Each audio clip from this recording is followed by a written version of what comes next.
नमस्कार दोस्तों। किसी भी देश की विकास की परिभाषा अगर स्थापित करनी हो तो सिर्फ सार्वजनिक साधन संसाधन सेवाएं और जितनी भी गतिविधियां उनका आकलन किया जाए तो उसके बाद रखें कि भाई देश के अंदर क्या हो रहा है, क्या कर रही है सरकार।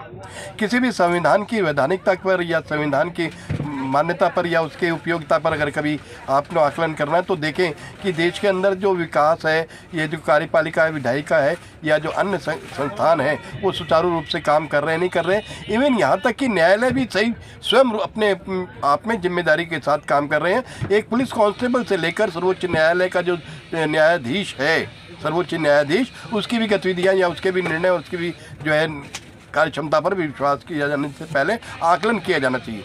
यहाँ तक कि जो भारत का प्रथम नागरिक है राष्ट्रपति की गतिविधियाँ, विचार और उसके खर्चे और उसके तौर तरीके और अंतर्राष्ट्रीय स्तर पर उसकी मान्यता, उसकी विविधता या उसकी जो कुछ भी गतिविधि है उस पर भी आकलन किया जाना चाहिए, तभी किसी देश का विकास हो सकता है।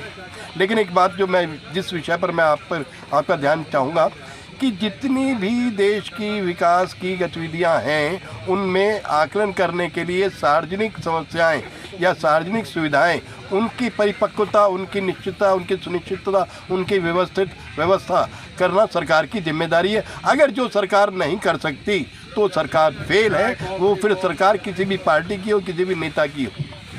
देश में शिक्षा, स्वास्थ्य और यातायात और संचार, इन व्यवस्थाओं में अगर कहीं कुताही होती है और कोई प्राइवेट स्कूल खुलता है या प्राइवेट व्यवस्था दी जाती है तो उससे निश्चित मान लो, बगैर किसी गिले शिकवे के, बगैर किसी चार्ज के, कि वो सरकार निकम्मी है, वो संविधान निकम्मा है, वो व्यवस्था निकम्मी है और वो समाज निकम्मा है जिस समाज ने प्राइवेट जो है स्कूलों को स्वीकार कर लिया। यानी ये चीज़ें सारी सेवाएं की थी और तुमने धंधा बना लिया। धंधा बनाने का मतलब सीधा सा एक है प्रॉफिट का मतलब है शोषण का मतलब है जिन आदमियों को ज़रूरत है उनका शोषण।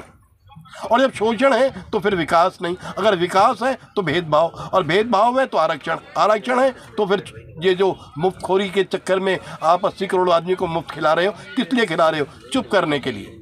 ये जो केजरीवाल बिजली पानी मुफ्त दे रहा है, किस लिए दे रहा है? वोटों के लिए। ये जो नीचता है, इस नीचता की गलीचता के कारण ही देश के अंदर जो संतुलित विकास है, जो मानसिक संतुलन है या जो विकास की मानसिकता है वो तैयार नहीं हो रही है।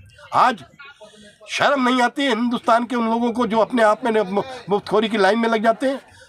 80 करोड़ आदमी अगर मुफ्त की खा रहा है, ये सारा अनुदान ले रहा है या पेंशन ले रहा है या ये सब कुछ कर रहा है तो उसे शर्म आनी चाहिए ना, लेकिन शर्म खत्म हो गई है। और ऐसे लाइन में लगते हैं जैसे इनके बाप दादाओं का बचा हुआ जागीर का हिस्सा मिल रहा है।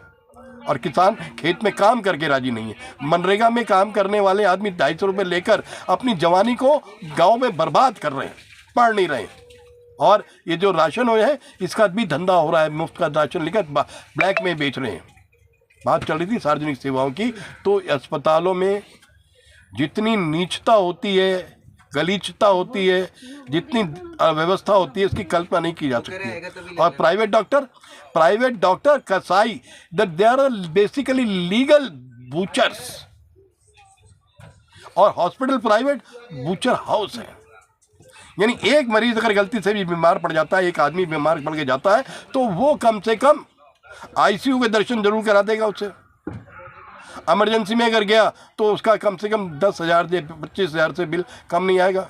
गलती से भी उसने इंश्योरेंस का नाम ले दिया तो उसका मामला निश्चित, अगर 5 लाख का है, 10 लाख का है तो निपटा के ही बाहर भेजेंगे। और अगर ज़्यादा कहीं बहुत दिक्कत हो गई है तो उसको आईसीयू में भेजकर जी उसका जो गांठ का पैसा है वो निकाल देंगे। 6 बीमारियां ऐसी बता देंगे कि आप इमीडिएट जब बेड पे लेटे हैं तो आपका जो है स्टंट बदलना है, ये बदलना है। मेरे साथ भी हो चुका है, लेकिन मैंने स्टंट नहीं बदला, अभी तक जिंदा हूँ। लेकिन इतना ध्यान रहे कि इन सब चीज़ों के लिए प्राइवेट हॉस्पिटल वाले जिम्मेदार हैं। यानी एक ऐसा हॉस्पिटल जो अपने आप में दिल्ली के अंदर बिजली चोरों के द्वारा बनाया गया। दिल्ली का जो प्राइवेटाइजेशन जो हुआ बिजली का, वो उसमें उसका बहुत बड़ा हाथ है। जो इंडस्ट्रीज है वो बिजली चोरी किया करते थे और बिजली का प्राइवेटाइजेशन हो गया। ये जो अव्यवस्था है, ये जो भ्रष्टाचार है, इस भ्रष्टाचार के कारण। और अब टीचर, ये जो कोचिंग स्कूल है, ये क्या है? ये प्रोफेशनल, ये जो पेपर आउट होते हैं, क्यों होते हैं? ये धंधा है, ये है ना पाप, सरकार के रहते हुए हो रहा है। तो ऐसे में ये जो व्यवस्था है, रेल में जो टिकट ब्लैक हो रही है, रिजर्वेशन नहीं हो रही है, बगैर रिजर्वेशन गाड़ी हुए टिकटें ख़त्म हो जाती हैं, ये क्या है? ये भ्रष्टाचार है। इसी के बाद ही वो वक्त एक हमने भी देखा है कि 5-5 हज़ार में लैंडलाइन फ़ोन मिला करते थे। चलो वो चीज़ स्थिति ख़त्म हो गई है, अब मोबाइल है तो हर झटके में जो है ले लेते हैं। लेकिन उस मोबाइल की बीमारी क्या हो गई है, यानी जो मोबाइल 1200 रुपये में काम चला सकता है, आज वो 2.5 लाख 1.5 लाख और 1 लाख के लिए बच्चे लेके बैठे हुए। घर में रोटी नहीं, माँ बाप की लंगोटी नहीं, वो बेचारे पुरानी धोती के अंदर जी रहे हैं, बेटे के हाथ में 1 लाख का मोबाइल है। खैर वो अलग चीज़ है। संचार में हिंदुस्तान के अंदर सबसे सस्ता संचार व्यवस्था है, इसके लिए ये अंबानी को धन्यवाद दें, या यहाँ की जो 1.5 करोड़ पॉपुलेशन है उसका जो नेटवर्क ऊपर से इंटरनेशनल सेटेलाइट भेजा हुआ है उसकी उपयोगिता की वजह से क्वांटिटी ज़्यादा है तो इस वजह से उसे एडजस्ट कर जाते हैं। एक तो ये रही।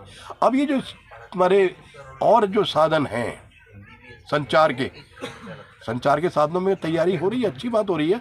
तो लेकिन एक बात यह है कि जो थोड़ा सा व्यवस्थित करके, यानी अगर कहीं तुम खाना नहीं सही मिल रहा, पानी सही नहीं मिल रहा, बिजली सही नहीं मिल रही, तो मतलब क्या है कि तुम्हारा एडमिनिस्ट्रेटिव कंट्रोल खत्म है, तुम्हारी लीडरशिप खत्म है। अरे डंडे से अंडा निकालो ना, क्या दिक्कत है। काम लेने वाले आदमी में जान है तो काम करने वाले करेंगे, जब काम लेने वालों में जान नहीं है तो क्या करेंगे। आज मोदी भी तो हिला रहा है ना, यानी क्या है, क्या अभी आने वाले वक्त में जो अभी डेट बढ़ाई है इसने इनकम टैक्स देने की, जो सितंबर की है, क्या है, इनकम टैक्स देते कितने हैं और हराम का खाता कितना है।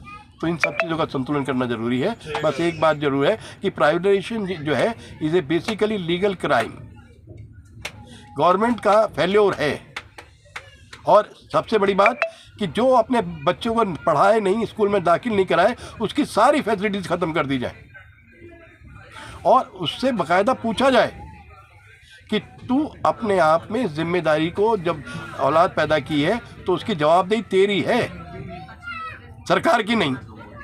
और ये जो सरकारी कोटे की जो औलादें हैं ना, इनसे परेशानी होती है। चलो विकास काफ़ी करना है तो काफ़ी जिम्मेदारी है, कुछ आपको भी समझना है, कुछ आपको भी समझाना है। तो इन सब बातों का ध्यान रखते हुए कि प्राइवेटाइजेशन जो है फेल्योर ऑफ गवर्नमेंट होता है और फेल्योर ऑफ सिस्टम होता है। जय भारत, भारत माता की जय, वंदे मातरम, जय श्री राम, नमस्कार। अखिलेश भारती, दिल्ली।